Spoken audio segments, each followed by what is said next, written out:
আল্লাহ তাআলা বান্দার প্রতি কত দয়ালু, কত মেহেরবান। আল্লাহ তাআলা শুধু বান্দাকে আদেশ করে তা নয়, ওই আদেশ বাস্তবায়নের পদ্ধতিও আল্লাহ বলে দেয়। এটা আল্লাহ তাআলার পক্ষ থেকে দুই পদ্ধতিতে হয়। কয় পদ্ধতি? একটা হলো আদেশ করার পর সুস্পষ্টভাবে ওই আদেশ বাস্তবায়নের পদ্ধতি আল্লাহ বলে দেয়, আর একটা হলো স্পষ্টভাবে বলে না ঠিক, তবে ইঙ্গিত দিয়া দেয় ওই জায়গায় যাও।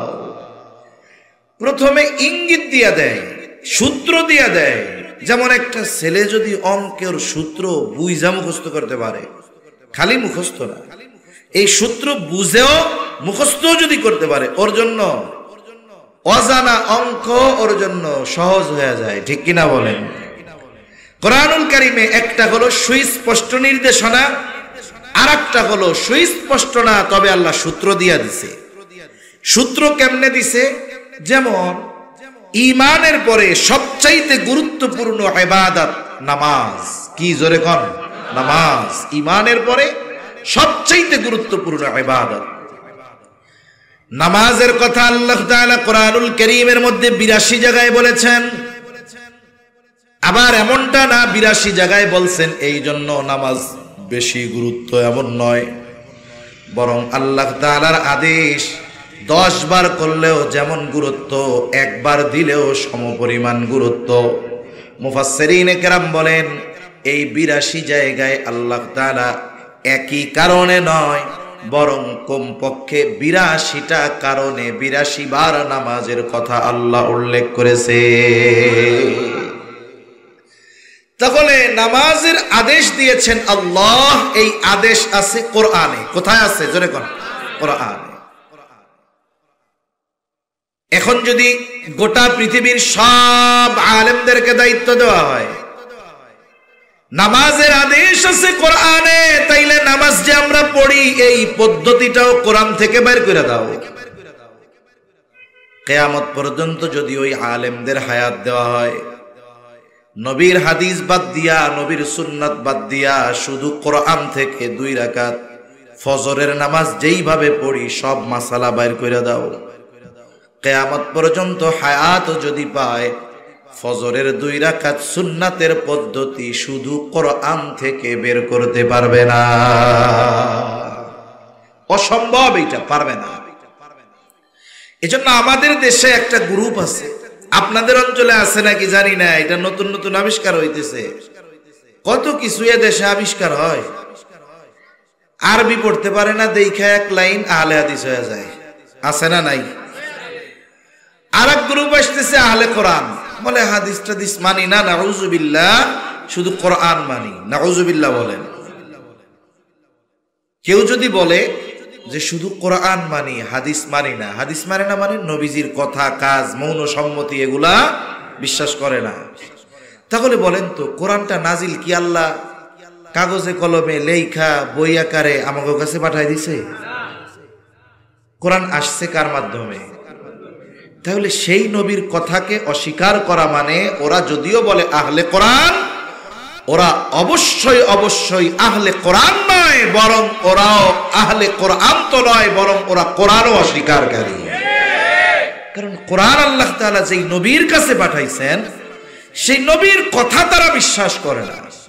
আর নবীর হাদিস ছাড়া, সুন্নাহ ছাড়া কোরআনুল কারীমের ব্যাখ্যা বিশ্লেষণ বোঝা অসম্ভব, কোনোদিন সম্ভব না। তাহলে নামাজের কথা আছে কোরআনে, নামাজের পদ্ধতি তো কোরআনে নাই। নামাজের আদেশ করেছেন আল্লাহ, নামাজের পদ্ধতি শিখিয়েছেন মুহাম্মাদুর রাসূলুল্লাহ সাল্লাল্লাহু আলাইহি ওয়াসাল্লাম। এই জন্য নবীজি বলেন, সাল্লু কামা রাআইতুমুনি উসাল্লি। নামাজের আদেশ তো আল্লাহ দিলেন, কেমনে সাহাবা একরাম নামাজ পড়বে নবীজি জানায় দিলেন। টেনশন পেরেশানির কোনো কারণ নাই। আল্লাহর নবী বলেন, আমাকে যেভাবে নামাজ পড়তে দেখো তোমরা সেইভাবেই নামাজ পড়ো। কারণ আল্লাহর আদেশ, আল্লাহর আনুগত্য বাস্তবায়ন হবে রাসূলের আনুগত্যের মাধ্যমে। রাসূলকে বাদ দিয়ে আল্লাহর আনুগত্য করবা, এটা শয়তান ছাড়া আর কেউ না, ঠিক কিনা বলে? কোরআনুল কারীমে যত কিছু আছে, যেমন আল্লাহ তাআলা এক জায়গায় বলতেছে, হে ঈমানদার আমার আনুগত্য করো। আমরা জিজ্ঞাসা করলাম, আল্লাহ আপনার আনুগত্য কেমনে করব? আল্লাহ তাআলা বলেন, মাইয়ুতি'র রাসূল ফাকাদ আতা আল্লাহ, যে আমার রাসূলের আনুগত্য করলো সে আমার আনুগত্য করলো। তার মানে আল্লাহর আদেশ বাস্তবায়ন যদি করতে হয়, আল্লাহর আদেশের আনুগত্য যদি করতে হয়, মুহাম্মাদুর রাসূলুল্লাহ সাল্লাল্লাহু আলাইহি ওয়াসাল্লাম ছাড়া সম্ভব নয়।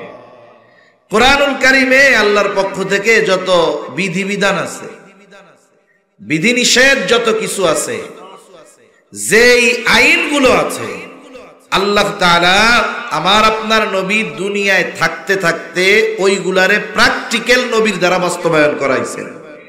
চুরি করলে হাত কাটতে হবে, এটার আমল, এটার যে আইন, এটা আল্লাহ নবীর দ্বারা বাস্তবায়ন করেছে। জিনা করলে পাথর মেরে নিক্ষেপ করতে হবে, এই শাস্তি তো ইমানদারদের, অন্য দেশের কাফেরের না। পাথর মেরে হত্যা করতে হবে, বলে আল্লাহ তাআলা আমার আপনার নবীর মাধ্যমে এটার বাস্তবায়ন ঘটাইছেন।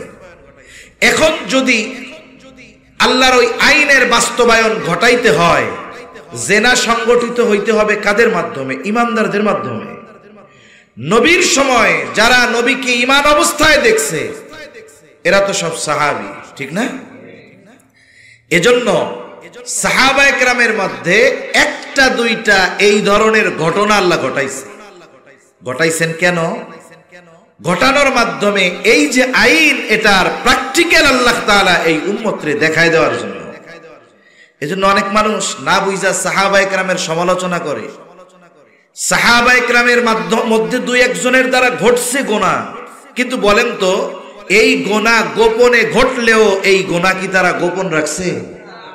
গোপন রাখে নাই, বরং নবীজির কাছে আইসা গুনার স্বীকৃতি দিয়া তাওবা করছে। ওই তাওবা আস্তাগফিরুল্লাহর তাওবা করে নাই। ওরাও জানে জিনার তাওবা হলো আমারে পাথর মাইরা মেরে ফেলবে যদি বিবাহিত হয়। নিজের সুনিশ্চিত মৃত্যু জানার পরেও নবীজির কাছে আইসা পাপের কথা নিজে স্বীকারোক্তি দিয়া সেই শাস্তি হাসি মুখে গ্রহণ করছে, তাওবা করছে, আল্লাহ তাদের তাওবাও কবুল করেছে। সুবহানাল্লাহ। এজন্য আমাদের দেশে কিছু ভাইও এরকম আছে, সাহাবায়ে কেরামকে সমালোচনার পাত্র বানায় নিছে। খবরদার, এটা কখনোই করা যাবে। এটা হয়তো আল্লাহ তাআলা আমার আপনার নবীর মাধ্যমে আল্লাহ প্রদত্ত আইনগুলো বাস্তবায়ন কিভাবে হবে এটা দেখানোর জন্য হয়তো তাদের দ্বারা এই ঘটনাগুলো আল্লাহ ঘটাইছে। তবে এই ঘটনার পরে তারা তাওবা করে নাই তা না, বরং খালেস তাওবা করছে। তাদের তাওবা আল্লাহ এমন কবুল করছে, এক সাহাবী জিনা করছে, তারে পাথর মেরে হত্যা করা হয়েছে। যখন তারে কবর দিয়ে আসা হয়েছে, নবীজিও উপস্থিত ছিলেন। ওই সাহাবীর নাম ছিল মায়াজ ইবনে মালিক। তার গুনাহটা গোপন ছিল, তার জিনার কোনো সাক্ষী ছিল না। কিন্তু ওই সাহাবী নবীজির কাছে আইসা নিজের গুনার কথা নিজে স্বীকারোক্তি দিয়েছে। একটা পর্যায়ে তাকে পাথর মেরে হত্যার ব্যবস্থা করা হলো। সে মারা গেল, তাকে জানাজা দিয়ে কবর দেওয়া হলো। নবীজিও উপস্থিত ছিলেন। যখন কবর দিয়ে ফিরে আসতেছে, দুইজন ওই মায়াজ ইবনে মালিকের কবরের দিকে ইশারা করে বলে, হায় রে মায়াজ ইবনে মালিক, লোকটা বড় বোকা, বড় বোকা। গুনাহ করছিল, কেউ জানতো না। নবীর কাছে আসছিল, নবী ফিরায়াও দিছিল। আয়েশা যখন প্রথম জিনার কথা বলছে, নবীজি বলছে যাও আল্লাহর কাছে মাফ চাও, আল্লাহ মাফ করে দিবে। কিন্তু ওই লোকটা চিন্তা করছে, নবীজি তো বলছে প্রত্যেকটা অঙ্গ প্রত্যঙ্গের আলাদা আলাদা জিনা আছে। চোখের জিনা দেখা, হাতের জিনা ধরা, জবানের জিনা বলা, কিন্তু আমি তো স্পষ্ট করে বলি নাই আমি কোন জিনা করেছি। এরপরে সে নবীজির কাছে তার জিনার খোলাসা যখন বর্ণনা করেছে, নবীজি সাথে সাথেই তারে শাস্তি দিয়া দেন নাই। সে যখন নিজে নিজের স্বীকারোক্তি বারবার দিয়েছে, সাহাবায়ে কেরামকে নবীজি জিজ্ঞাসা করে এটা পাগল নাকি, কারণ পাগলে উল্টা পাল্টা বহুত কথা কইতে পারে। সবাই বলে না ইয়া রাসূলুল্লাহ পাগল না। আরেকজনে বলে দেখো মদ পান করছে নাকি, কারণ মদ পান করে মাতাল হইলে উল্টা পাল্টা বলতে পারে। পরীক্ষা করা হলো না, মায়াজ ইবনে মালিক মাতাল নয়, স্বীকারোক্তি দিয়েছে, তার সুস্থতা প্রমাণিত হয়েছে, এবার তারে শাস্তি দেওয়া হয়েছে। ওই যে প্রথমে তো সুযোগ ছিল, নবী বলছে যাও আল্লাহ মাফ করে দিবে, ওই কথাটাই ওই দুইজন বলতেছে দেখো নবীজি তাকে চলে যাওয়ার সুযোগ দিয়েছিল কিন্তু গেল না। এই বোকা নিজের জেনার কথা মানুষের সামনে নবীকে জানায়া দিল, পাথরের আঘাতে তো মরলো, সাথে সাথে সমাজের মানুষও জেনে গেল মায়াজ ইবনে মালিক একজন জেনাকার। কবরের দিকে ইশারা কইরা এই কথা ওই দুইজন বলছে। এই দুই ব্যক্তির কথা নবীজি সাল্লাল্লাহু আলাইহি ওয়াসাল্লাম শুনে ফেললেন। কিছু দূর অগ্রসর হবার পর মরুভূমির মধ্যে একটা গাধা মরে পড়ে আছে, ফুলে গেছে রোদের তীব্রতায়। নবীজি ওই জায়গায় দাঁড়াইলেন, দাঁড়ায় বলে ওই দুই ব্যক্তি কোথায় যারা মায়াজ ইবনে মালিকের কবরের পাশে এই কথাগুলো বলছো? এইবার ওই দুই ব্যক্তি আসছে, আয়েশা বলে যাও ওই যে মরা গাধা ওইটার গোশত তোমরা খাও। বলেন তো মরা গাধার গোশত হালাল না হারাম? এইবার ওই দুইজন বলে ইয়া রাসূলুল্লাহ এটা তো হারাম। তখন নবীজি বললেন তোমরা তোমাদের ভাই মায়াজ ইবনে মালিকের ব্যাপারে কবরের পাশেই কথাগুলো বলেছো। নবীজি এই কথা বলার পরে ওরা দুইজন বলে ইয়া রাসূলুল্লাহ আমরা তো সত্যই বলেছি, সে তো গুনাহ গোপন করার সুযোগ ছিল করে নাই। বলে তোমরা তোমাদের ভাই মায়াজ ইবনে মালিকের গীবত করেছো, শুনে নাও যদিও সে গুনাহ করেছে তবে আল্লাহর ভয় আখিরাতের ভয় তার এই গুনাহকে গোপন রাখতে দেয় নাই। সে আল্লাহর ভয়ে গুনার কথা জানিয়েছে, তাওবা করেছে। এই মায়াজ ইবনে মালিকের তাওবা আল্লাহ তাআলা কবুল করেছে।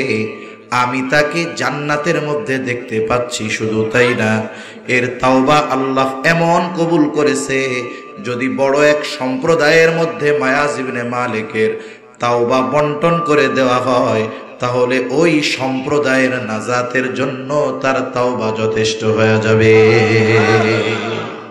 তাহলে সাহাবায়ে কেরামের মাধ্যমে যদি কোনো পাপ ঘটেও থাকে তারা কি পাপের উপরে ছিল না তাওবা করেছিল? আর তাদের তাওবার পাওয়ার কত, দাম কত? নবীজি বলতেছে যে এই তাওবা যদি এক সম্প্রদায়ের মধ্যে বন্টন করে দেওয়া হয় ওই সম্প্রদায়ের পাপীদের নাজাতের জন্য তার তাওবা যথেষ্ট হয়ে যাবে। এজন্য অনেক সময় সাহাবায়ে কেরামের ব্যাপারে সমালোচনা করতে করতে অনেক ভাই দেখছে এটাও কয় যে সাহাবায়ে কেরাম তো জিনাও করছে। আস্তাগফিরুল্লাহ। এজন্য তাদের আজমতের দিকে খেয়াল রাখা।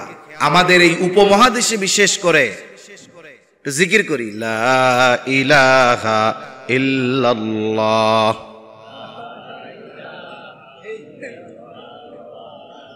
লা ইলাহা ইল্লাল্লাহ, লা ইলাহা ইল্লাল্লাহ, লা ইলাহা, লা ইলাহা ইল্লাল্লাহ মুহাম্মাদুর রাসূলুল্লাহ। কষ্ট হইতেছে আপনাদের? বিদ্যুৎ যা করতেছে একটু কষ্ট লাগার তো কথা। তাহলে সাহাবায়ে কেরামের সমালোচনা থেকে আমাদের বিরত থাকতে হবে। উপমহাদেশে আমাদের মসজিদগুলোর মধ্যে আমরা দ্বিতীয় খুতবায় সব সময় খতিব সাহেব বলেন আল্লাহ আল্লাহ ফি আসহাবি লা তাত্তাখিযুহুম গারদাম মিন বাদি। খবরদার আমার পরে তোমরা আমার সাহাবায়ে কেরামকে সমালোচনার পাত্র বানাবা না। এক কথা থেকে অনেক দূর চলে গেলাম, সব তো আল্লাহর ইচ্ছা। তা বলতেছিলাম যে আল্লাহ তাআলা যেই আদেশ দেন ওই আদেশ বাস্তবায়ন বান্দা কেমনে করবে সেটাও আল্লাহ বলে দেন। একটা উদাহরণ দিছি যে নামাজের আদেশ আল্লাহ করেছেন, তবে নামাজের পদ্ধতি আল্লাহ কোরআনে বলেন নাই। শিখতে হইছে কার থেকে? নবীর থেকে শিখতে হইছে। আরেকটা দেই, নামাজের মধ্যে রুকু করা ফরজ। রুকু করা কি? আল্লাহ তাআলা বলেন ওয়ারকাউ মা'আর রাকিঈন, রুকুকারীদের সাথে তোমরা রুকু করো। রুকু শব্দের শাব্দিক অর্থ হইল ঝুঁকা। এখন একজন নামাজে দাঁড়াইলো, রুকুর সময় সে শুধু তার মাথাটারে একটু নিচের দিকে ঝুঁকাইছে। বলেন তো এটাকে আমরা রুকু বলবো নাকি? কেন? বলে রুকু শব্দের অর্থ ঝুঁকা ঠিক, তবে রুকুর মধ্যে কতটুকু ঝুঁকতে হবে, কিভাবে ঝুঁকা থাকতে হবে, কতক্ষণ থাকতে হবে। আল্লাহ রুকুর আদেশ দিয়েছেন ঠিক, কিন্তু কতটুকু ঝুঁকতে হবে এটা আল্লাহ কোরআনে বলেন নাই, এটা শিখতে হয়েছে নবীর থেকে, ঠিক কিনা বলে? এজন্য আল্লাহর যত আদেশ আছে আদেশগুলো বাস্তবায়নের পদ্ধতিও আল্লাহ বইলা দেয়। একটা হলো স্পষ্টভাবে, আর একটা হলো অস্পষ্টভাবে। এখন আসেন স্পষ্টভাবে আল্লাহ কোনগুলা বলে। এই যে তাকওয়ার আদেশ আল্লাহ তাআলা কোরআনে দেওয়ার সাথে সাথে এই তাকওয়া অর্জনের পদ্ধতি সুস্পষ্টভাবে যিনি জানাইছেন তিনি কে? অনেকগুলা পদ্ধতি আছে তাকওয়া অর্জনের, আমরা একটা দুইটা জানি, একটা দুইটা নিয়ে আমরা একটু আলোচনা করি। এক নাম্বার পদ্ধতি, তাকওয়ার আদেশ দিছেন কে? তাকওয়া অর্জন কোন পদ্ধতিতে করতে হবে শিখাইছেন কে?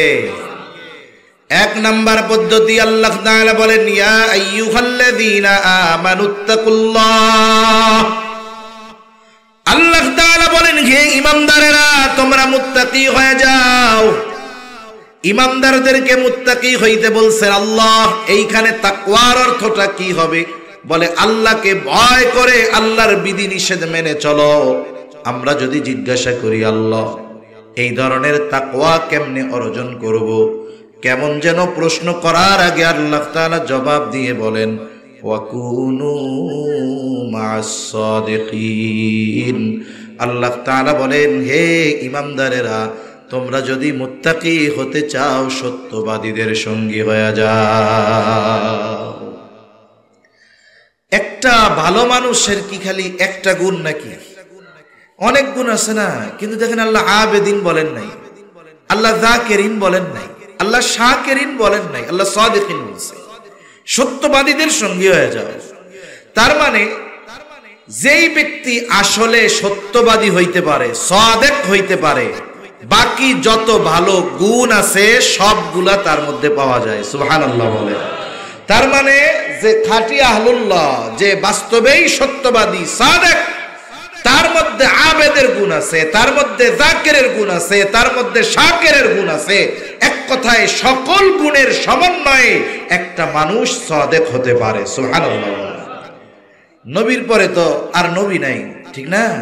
কিন্তু বলেন তো আমার আপনার নবীর পরে এই পৃথিবীর বুকে নবী রাসূলদের হিসাব আলাদা।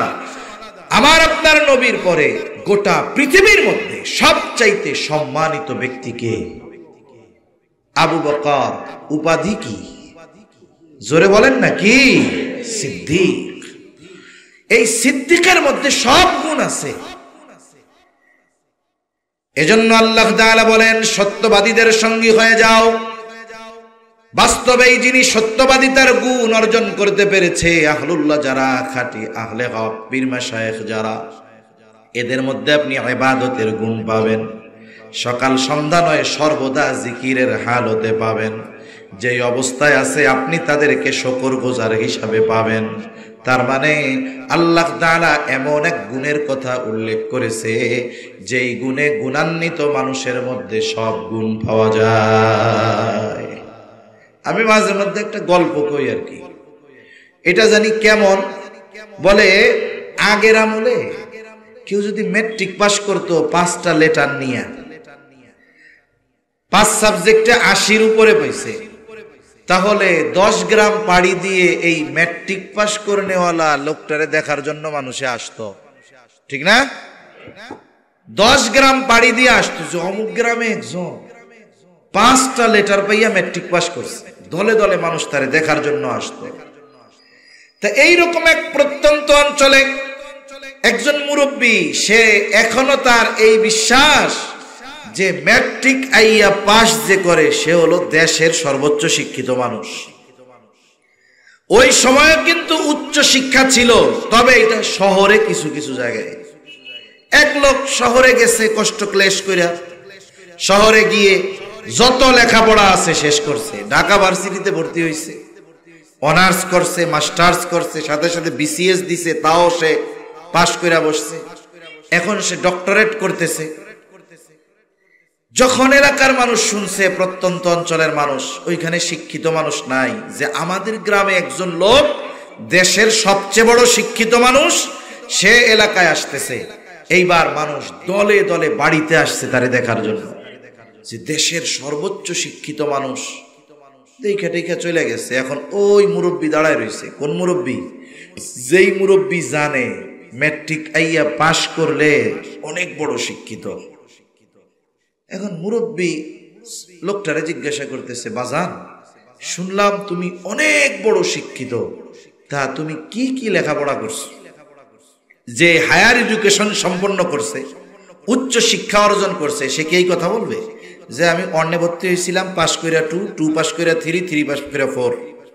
তার কি সে প্রাইমারি লেভেলের লেখাপড়ার কথা বলবে? হাই স্কুল লেভেলেরটা বলবে? ও কমপক্ষে অনার্স লেভেল থেকে শুরু করবে। যে বলবে আমি ঢাকা ইউনিভার্সিটি থেকে অনার্স মাস্টার্স করছি, বিসিএস দিছি, সাথে সাথে অমুক সাবজেক্টের উপরে আমি পিএইচডি করতেছি। তার শিক্ষাগত যোগ্যতার পরিচয় দেওয়ার সময় সে তো ম্যাট্রিক আর আইয়া পাশের কথা কয় নাই। এবার মুরব্বী একটু ই করে কয়, এত পড়ালেখা করলা, ম্যাট্রিক আইয়া পাশ করছিলা? বুঝেন নাই কথা মনে হয়। এখন বলেন তো, যেই লোক মাস্টার্স কমপ্লিট করছে সে যদি ম্যাট্রিক আইয়া পাস না করত, তাইলে ওই পর্যন্ত যাওয়ার যোগ্যতা তার হইতো নাকি? তার মানে কি, যিনি বিএ পাস করছে, এমএ পাস করছে, বাকি নিচের সব সার্টিফিকেট তার থৈলার মধ্যে আছে, ঠিক কিনা বলেন? বলে যে সাদিকিনদের অন্তর্ভুক্ত হতে পারছে, তার বাকি সব ভালো গুণ তার পকেটের মধ্যে আছে। এজন্য আল্লাহ এমন এক গুণের কথা উল্লেখ করছে যে ওই গুণের মানুষের কাছে গেলে বাকি সব ভালো গুণ তার থেকে পাওয়া যাবে। এখানে মূলত আল্লাহ তাআলা সুহবত, সংস্পর্শতা, আল্লাহ তাআলা এই বিষয়টারও গুরুত্ব দিয়েছেন যে কিছু বিষয় আছে লেখাপড়া করে অর্জন করা যায়, আর কিছু বিষয় আছে যেটা সুহবতের মাধ্যমে অর্জন করতে হয়। এখন তো মানুষ অনেক সচেতন, কিন্তু অনেক জায়গায় এখনো এমন আছে 8 ফেল ডাক্তার অভাব নাই। ডাক্তার কিন্তু 8 ফেল। বলেন তো 8 ফেল করে কি ডাক্তার হওয়া যায় নাকি? উনি কেমন ডাক্তার? মনে করেন এক এলাকায় একজন অভিজ্ঞ ডাক্তার ছিল, এখন তার জিনিসপত্র ধরার জন্য, ওষুধ নিয়ে দেওয়ার জন্য একটা লোক দরকার। এক ছেলে গরিব মানুষ, ম্যাট্রিক ফেল করছে, মা বাপ কয় যা কি সেন্দে আর নয় অন্য কাম করে আমাকে খাওয়া, লেখাপড়া করাইতে পারুন না। এখন ওই ডাক্তার কইছে কি আর করবি, তুই আমার লগে আমার দোকানে থাক, আমার সাথে একটু হাতে জিনিসপত্র ধরাই দিলি, ওষুধ দেখাই দিলাম, বিক্রয় করলি। এখন এই 8 ফেল আল্লাহর বান্দা 20 বছর ওই ডাক্তারের সোহবতে থাকছে। 20 বছর ডাক্তারের সোহবতে থাইকা উনিও মোটামুটি প্রায় ডাক্তার হয়ে গেছে। বুঝেন নাই? এখন ওই ডাক্তার মনে করেন মারা গেছে, আমি এমনি বুঝাইতেছি আর কি, ডাক্তার মারা গেছে। এখন ডাক্তারের উত্তরসূরি নাই, সেই হিসাবে ডাক্তার মরার আগে ওসিয়ত করছে, ও আমার সাথে 2 যুগ কাটায়া দিল, ওরে তো আর বেশি কিছু দেই নাই, আমার দোকানদার মালিক আমি ওরে বানায়া দিলাম। এখন কি হইল দেখেন, উনি তো এমবিবিএস ডাক্তার ছিল, আর সাথে যে ছিল সে 8 ফেল ডাক্তার। কিন্তু ওই ডাক্তারের সাথে 2 যুগ থাইকা তার অভিজ্ঞতা এমন হইছে যে কারো যদি কাইটা যায়, ফাইডা যায়, ও সুন্দর মতো খেতা সেলাই দেওয়ার আগে মানুষের কাটা সেলাই দিয়ে ফেলতে পারে। রোগ হইলেই বুঝা যায় যে ওষুধ এটা দিতে হবে। এখন গ্রামের মানুষ যদি শহর থেকে বড় ডাক্তারও আসে, আইসা যদি বলে যে এই পরীক্ষা নিরীক্ষা করতে হবে, এরপরে ওষুধ দিব, গ্রামের মানুষ বলবো অমন ডাক্তার দরকার নাই, আমাকে ওই ডাক্তারই আরো বেশি ভালো, ঠিক কিনা বলে? এই যে তার প্রতি আস্থা যে আসছে, এটা কেন আসছে? বলে সবাই কয় ওরে বাবা, সার্টিফিকেট না থাকলে কি হবে, অমুক ডাক্তারের সাথে 2 যুগ ছিল, 24 বছর, ওরা ডাক্তার হইতে বাকি আছে কোন জায়গায়? বলে না এরকম? তাহলে দেখেন সোহবতের পাওয়ার কি।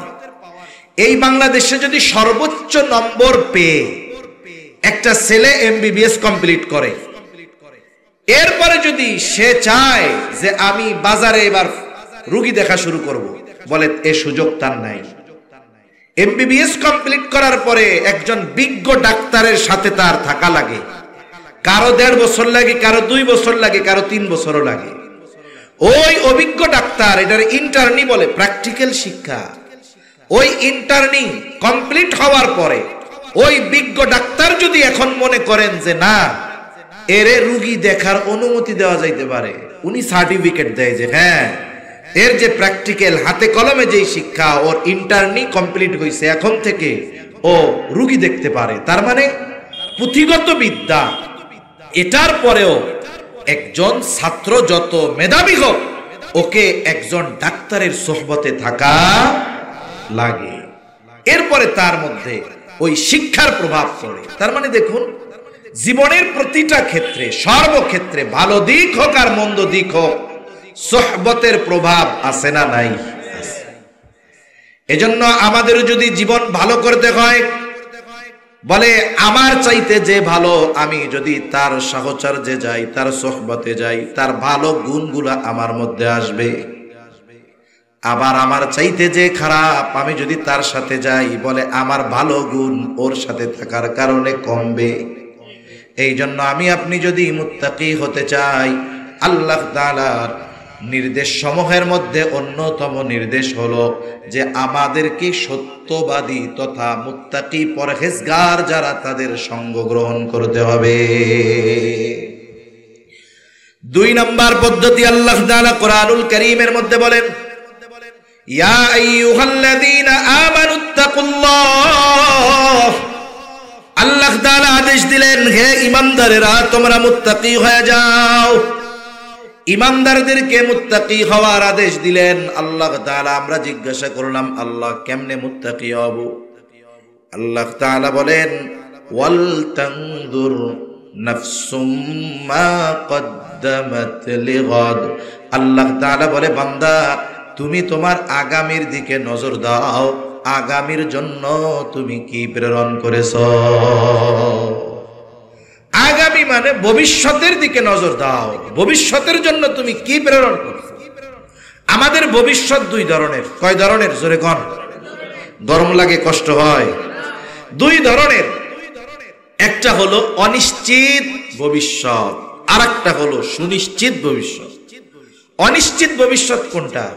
এই যে এখন আপনাদের সামনে আসি, বাসায় ফিরতে পারবো কিনা, এই ভবিষ্যৎ আমার জন্য অনিশ্চিত, ঠিক না?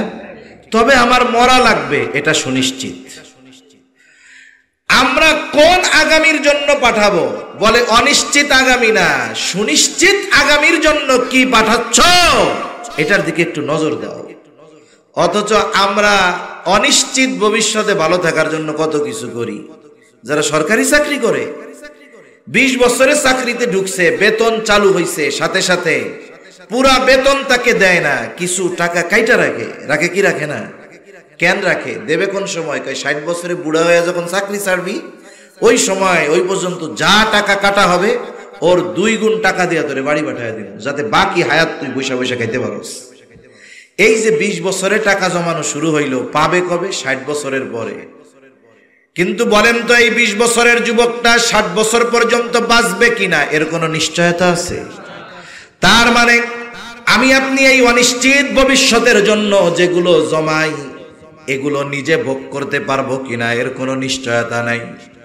আল্লাহ তাআলা এই জায়গায় অনিশ্চিত ভবিষ্যতের কথা বলেন নাই, সুনিশ্চিত ভবিষ্যতের কথা বলেছেন। সুনিশ্চিত ভবিষ্যৎ মৃত্যু, কবর, হাসর।